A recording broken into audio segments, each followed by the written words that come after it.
السلام عليكم ورحمة الله تعالى وبركاته. اللهم صل وسلم على محمد وعلى آله وصحبه أجمعين، اللهم آمين. اليوم عندي حلاوة سمسمية وحلاوة الفولية بمناسبة مولد النبي عليه الصلاة والسلام. بس الفيديو جه متأخر لظروف ما، لكن المفروض ينزل من بدري، والناس دايما بتستنى عيد المولد عشان الحلاوة والسمسمية والجوزية والأشياء زي كده. فقلنا اليوم نقوم نعمل عندي سمسمية وعندي فول، عندي سمسم وعندي فول. عندي ده ربع بتاع كيلو بتاع فول، وهنا نص كيلو بتاع هنا. نقول بسم الله. عندنا هنا حلة نحطها على النار، خدتين الحلة على النار، نكب عليها كاسة من السكر. تمام، ناخد كاسة من السكر. بعد ذاك ناخد عليها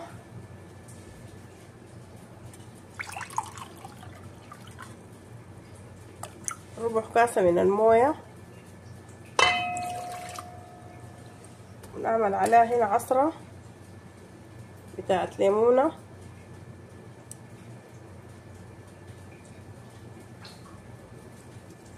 لو عندي مثلا سكر جلوكوز ممكن اخد شوية، لو ما عندي ممكن برضو اخد عسل.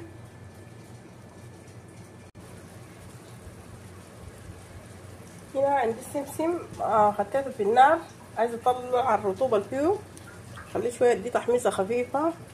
وهنا عندي فانيليا صبيت منها شوية. ابدا احرك هنا في السمسم بتاعي، اطلع الرطوبة بس منه شوية، ما اخليه يحمص شديد.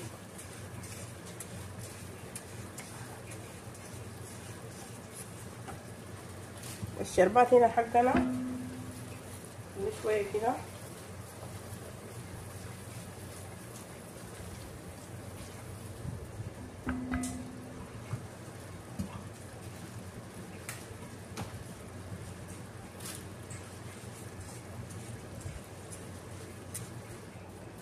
طيب هنا زي ما شايفين عندي السكر بتاعي خلاص.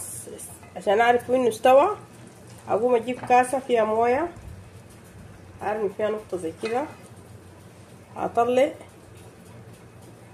موية تكون باردة، هرمي السكر اللي خطيته في الموية، هشوفه اذا بقى زي الحلاوة كده معناته شنو. السكر بتاعي زي ما شايفينه، السكر بتاعي كده خلاص استوى. عندي بيكنج بودر، ما عندي باقي الصوديا الباقي، باخد كده نص ملعقة او ربع ملعقة صغيرة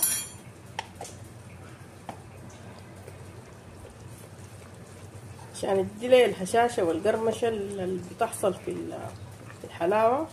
لما تاكليها كده بديك قرمشة كده حلوة.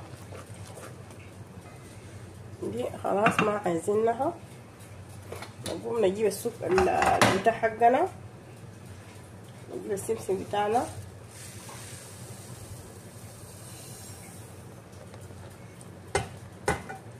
نصب السمسم بتاعنا،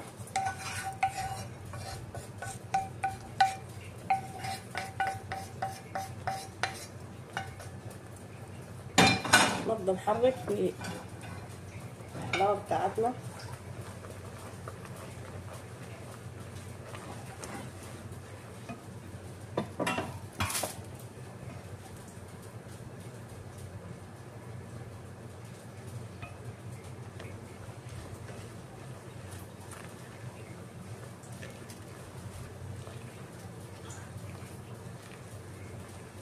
ندخل السكر كله على الحلاوة بتاعتنا. يلا بعدين نجيب الصينية بتاعتي دهنتها زيت من تحت وزيت من فوق، خديت فرشت عليها كيس وخديته عشان اقدر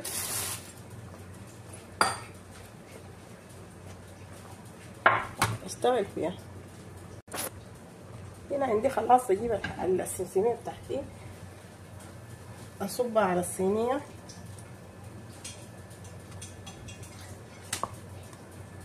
احاول امسكها عشان اقدر اطلع السمسم اللي فيها،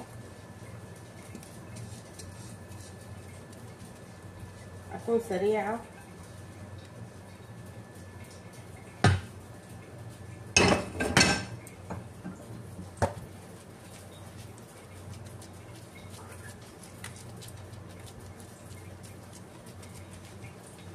احاول اساويها كده.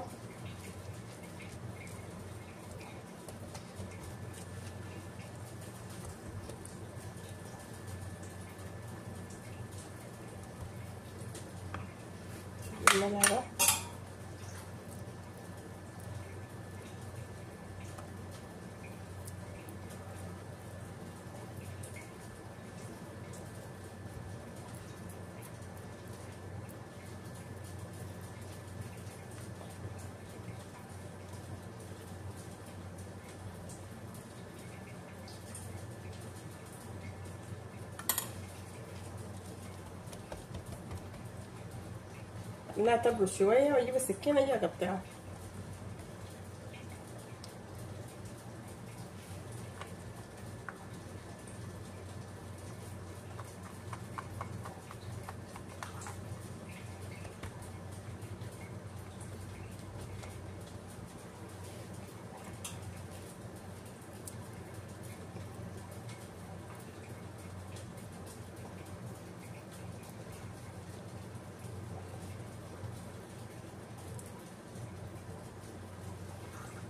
نجيب السكين ونجي نبدأ نقطع فيها.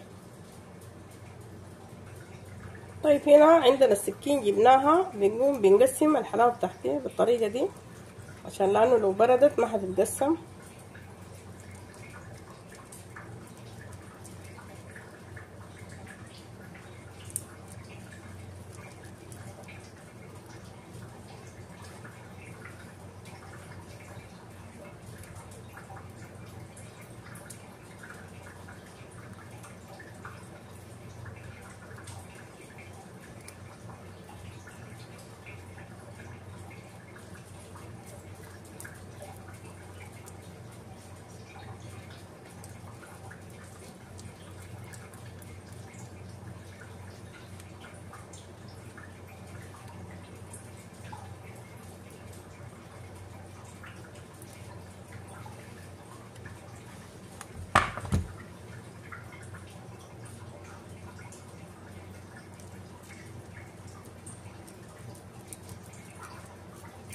حلاوة سمسمية حاجة رهيبة وحاجة حلوة زي ما شايفينها.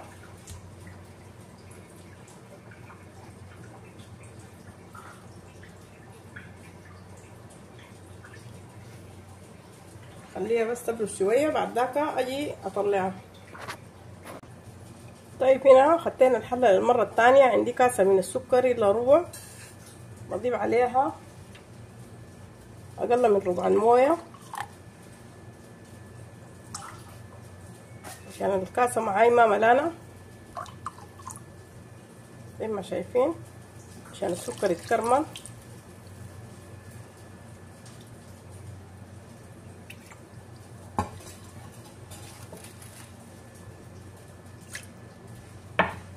هنا برضو عندي نص بتاع ليمونة،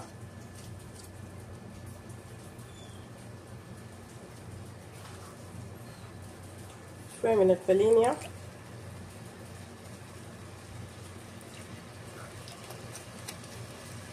زي ما قلت لك اذا في سكر جلوكوز ممكن اعمله، اذا ما في ممكن نعمل عسل، اذا ما في برضو بلاش منه. برضو هنا عندي طوة باخد عليها الربع بتاع الفول، بدي تحميصة خفيفة كده عشان اشيل الرطوبة اللي فيه. ما ببدأ احرقه ولا اخليه يستوي شديد لان اساسا هو محمص اصلا.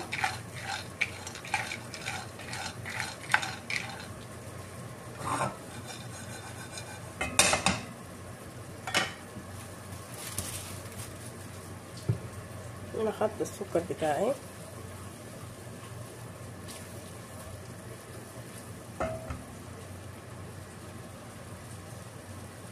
خليهم في النار شويه. اجيب السمسميه بتاعتي اللي جهزت. هنا طبعا عندي زي ما قلت لكم عندي صينيه دهنتها، وعندي برضو كيس كده دهنت هنا دي الحلاوه بتاعتي زي ما شايفينها. بحاول بخصصها عشان تطلع معايا على حسب الشكل اللي انا دايراه. لسه الحلاوه ما نشفت عندي.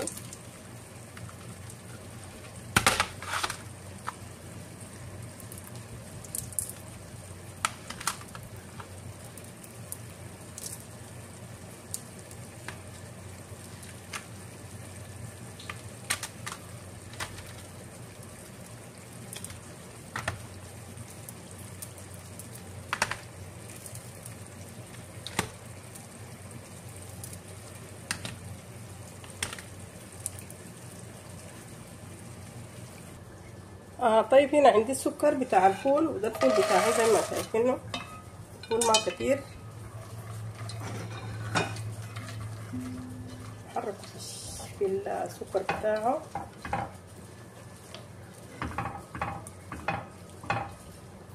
بعد ذاك بنفس الطريقة برضو هنجيب صينية ناخد فيها زيت ونبدأ نرجعه، لأنه ما يحتاج لي تحميص كتير لأنه الفول محمص. وهنا عندي السمسمية بتاعتها دي صارت جاهزة، أحطها هنا على جنب وأجيب الصينية الثانية عشان أدهنها. هنا ده الفول بتاعي.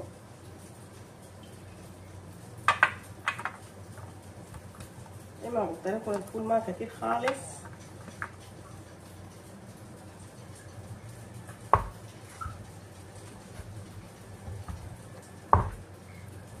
حلة سخنة بس ما قادرة امسكها.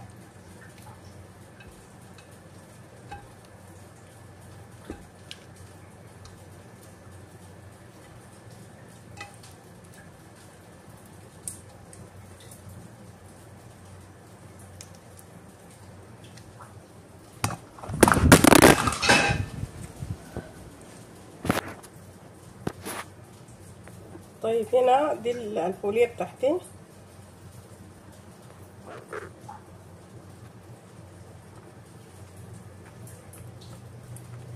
بشتغل فيها كده خليها لحد ما تبرد، بعد ذاك اقطعها واجي اوريكم ليها.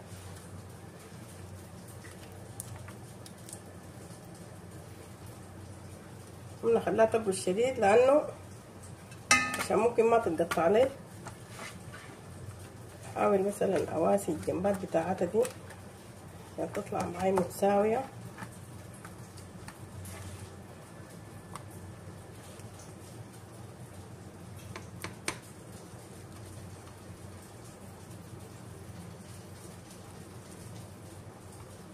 احدد بس العلامات الدايرة اقصها فيها.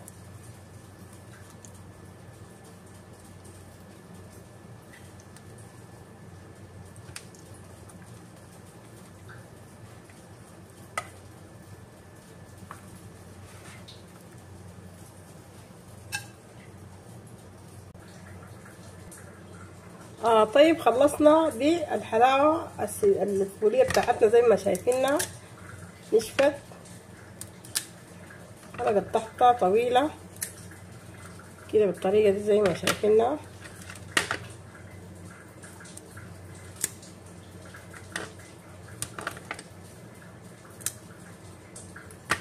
ما شاء الله.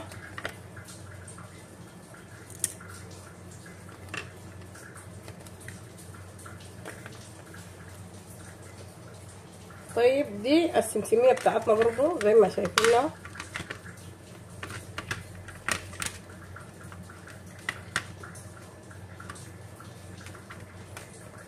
هنا دي السمسمية ما شاء الله شكلها جميل وحلوة.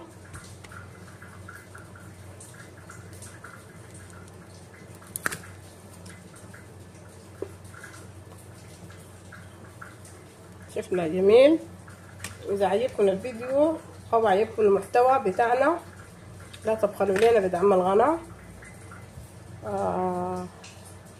اعملوا شير، اعملوا سبسكرايب عشان تحم الفايدة للجميع. وزي ما شايفين دي الحلاوة بتاعتنا بتاعت المولد شكلها جميل. واتمنى ان تكون نالت الرضا والاعجاب.